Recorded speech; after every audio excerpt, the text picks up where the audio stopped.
How's it going, Liz? Good. How are you? Good. So your fight's right around the corner. What's your thoughts on your opponent with Vanessa coming into this? How you measure up and so forth?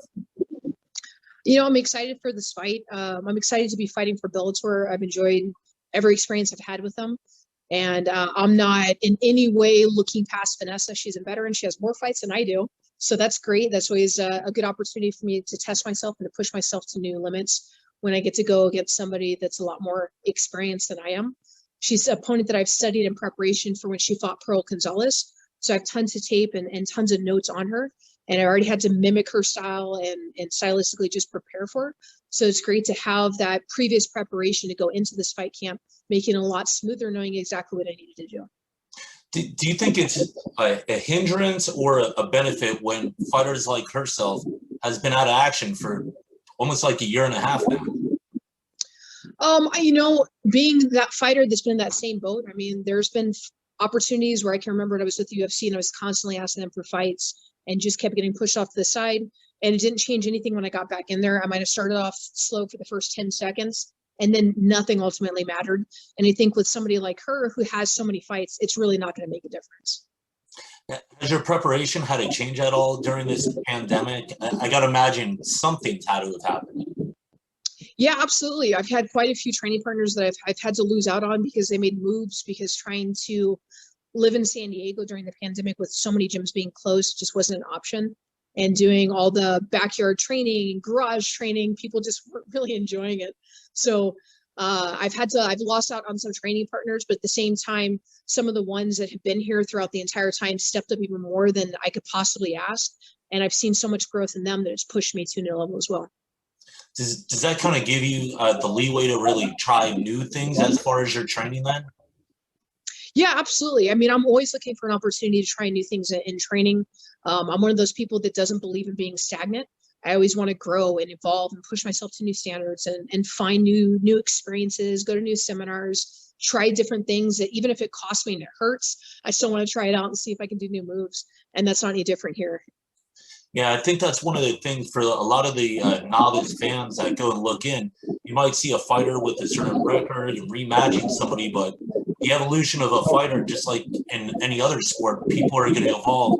You're not necessarily going to see the same thing that you saw last time in the upcoming fight. Yeah, absolutely. I think if you watch my fights, every fight I look like a different fighter. You can't really sit there and be like, oh, okay, she's gonna do this. Like, yeah, maybe I did that 2 fights ago, but I'm not gonna do that again. I adapt and I grow. And I think that's one of the things I like to always show fans. They can't expect the same thing all the time, because I'm going out there to showcase something new and just show how much I have in my toolbox. Are you still going to have the same team right behind you in the corner that you had previously? Yeah, so the coaches that I've been working with lately have been Vince Salvatore and Charles Martinez. They were at my last Bellator fight, and they're going to be at this one as well. Do you think there's any like major difference or hurdle? You take somebody that like Vanessa coming from Invicta and now she's debuting in Bellator. You are given it's only one fight, but is there anything maybe under the limelight that you think maybe she's not even really ready for? No, I don't think so. Simply just for the case of COVID. And I think for some of the energy that you might feel about a difference between a venue like, or an organization like Invicta going from Bellator, COVID kind of changes the dynamics of that. So I think where somebody might freeze up a little bit in the limelight because of a bigger organization, COVID kind of dims that down a little bit, makes it easier, I think, to transition. And I certainly saw that my previous opponent, where she had no issues going from where she was fighting to being in Bellator. Does it happen now with like less crowds and stuff where you can kind of listen in on the corner, like, oh, they want you to do that and you're already prepared for it? Yeah, honestly, it was something I was just talking about today with one of my training partners. That's something I always do. I'm always that sneaky person that listens into their coaches, whether there's a crowd there or not. I'm really good at being able to tune in to their coaches and listen in what they're saying. So that's always something that I'm factoring in and always trying to be like, oh, okay, cool. That's your guys' game plan. And some people work in code, so it doesn't really matter. I mean, you can try and listen as much as you want, but if they're like, do the dolphin, like, the dolphin, what? That doesn't make any sense. So it, you know, as much as you think it works to your benefit, if they have a game plan and they have their own idea of what they're doing, it really doesn't matter what you want to do. Is there anywhere in this fight that you see her as really dangerous, or it's more of she's got to really worry about you? You know, I definitely want to say that she has to worry about me more, but I never want to underestimate a fighter. You know, they go in there, they have a record that they do, they've accomplished what they have because they're also going out there to be strong and to be as sufficient as possible. So if I try and get too cocky in any area, she certainly has an answer for that. But I think that I'm stronger in every department out there.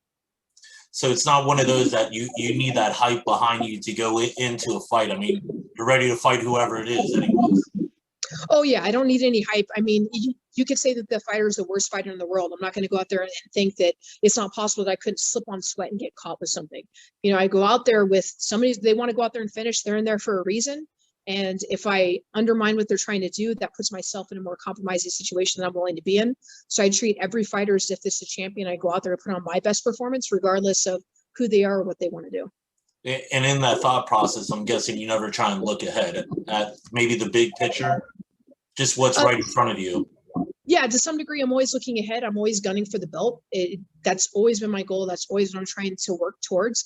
But that's a step-by-step process. And unless the belt holder is in front of me at that moment, I have to complete the goal that's right in front of me. And I mean, ultimately, what I'm working for is that belt, but I have to finish what's in front of me first before I can start biting off bigger chunks.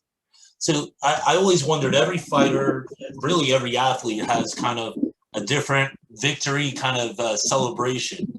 Considering how many fights you've been through, how many fights you've won, is there like, oh my God, finally I can have that strawberry shake or that giant pizza? I mean, what happens when you're finished with that fight and you're in good enough condition? What's that food or drink of choice?